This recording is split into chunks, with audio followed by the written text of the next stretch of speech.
Hey Hornets, I'm Sam. Just me today because Soleil is out on assignment. And this is KBTV, Keeling's #1 source for information.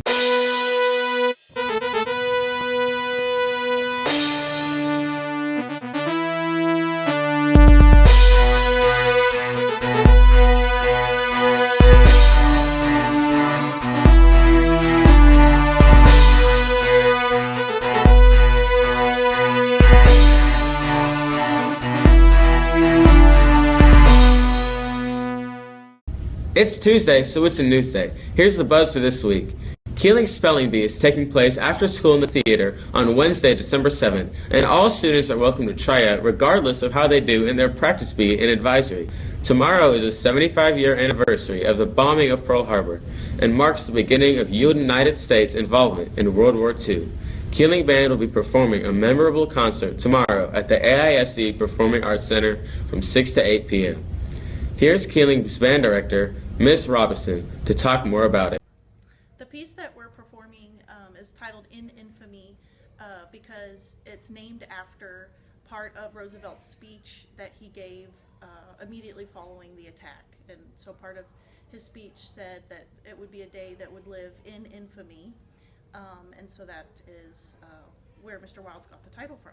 I initially wanted to do something with some type of historical significance and knew that this anniversary was coming up. And so we're actually going to be performing the piece titled In Infamy on December 7th, 2016 at the AISD Performing Arts Center.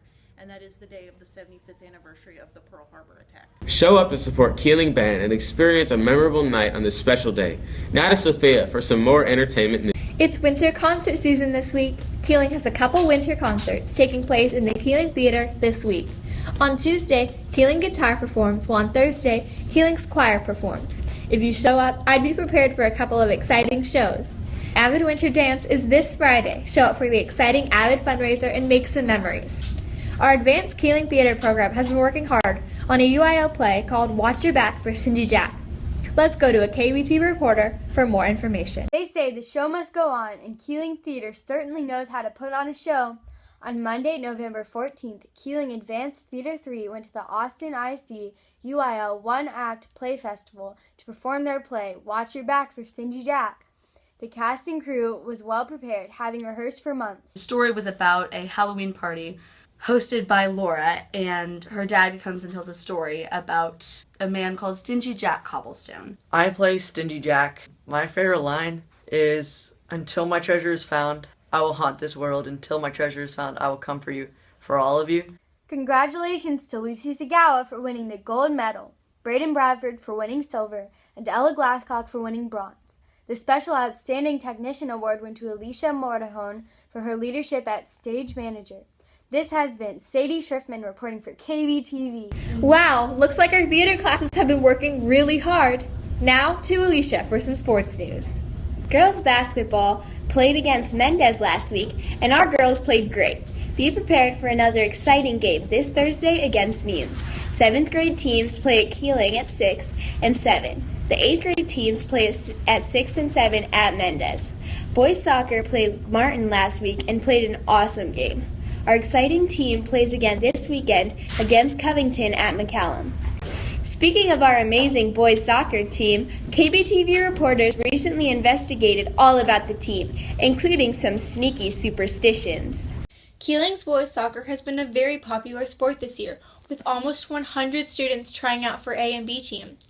Many students bring prior club soccer experience, giving students a leg up with more practice. Prior experiences just allowed me to be more skilled, but because we don't have chemistry yet, it's not that beneficial. But Attitude and skill can only get you so far, causing some students to have superstitious routines or rituals for a successful game.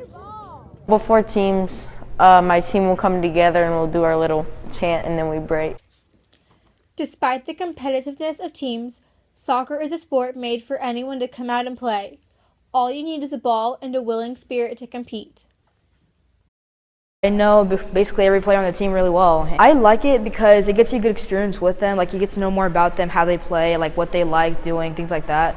So I think it's a pretty good experience. We're 1-0 so far, and I think we're going to do pretty good. Whatever our players are doing to be this successful must be working. This has been Sabine Sharp reporting for KBTV. Who knew a team could have that great of a backstory and be that great of a soccer team? Now, back to Sam. Thanks, Alicia. Now to a KBTV reporter on some information on the History Day Fair. This year, all AP Academy history classes will be taking a stand in history. That is, students will be doing a project that allows them to learn about important people and events in history. I want them to learn how to, one of the major things is this is the first time some of them have had that opportunity to really research and dig into something other than what they've been told in the textbook. So to learn to analyze for themselves and have be comfortable with that, it's kind of a big overwhelming thing for them, but at the same time when they're done, they'll have that tool ready for them in the future. Students will look at individuals who stood up and took an active role in history. I think National History Day is important because it provides an opportunity to really, learn about what happened. A lot of times we don't take the time to slow down and really analyze things, and I think that's one reason why we make snap decisions. So looking back at these things helps us look forward to the future and make those decisions.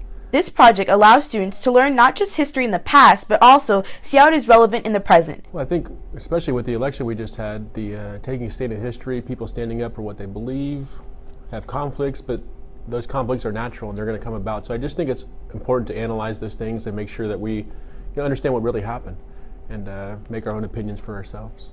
This has been Saleha Bush reporting for KBTV. Wow, that's interesting. TikTok, it's tech time!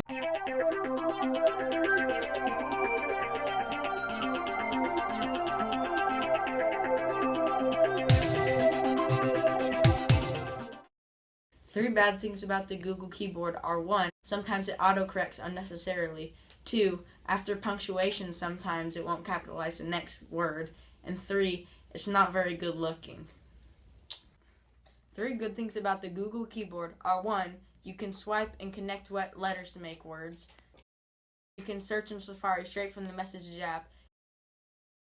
Overall, I think I would rate the Google keyboard a 3.5 out of 5 stars. You had to speak really clear. If you didn't, then it wouldn't exactly turn out as well.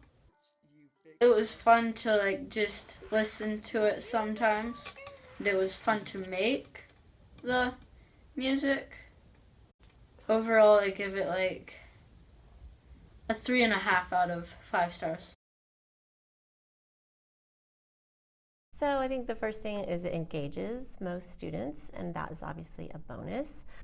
Learning and having fun at the same time, it's a bonus. I think that's kind of the great part. Some cons about it, it stresses some students out a lot, but that's a small percentage of students. And my overall thoughts that students want to be on their phone, and so this lets students be on their phones. I think that's the overall gist, and I think there's learning, so I think it's great. I give it a 4.5 out of 5.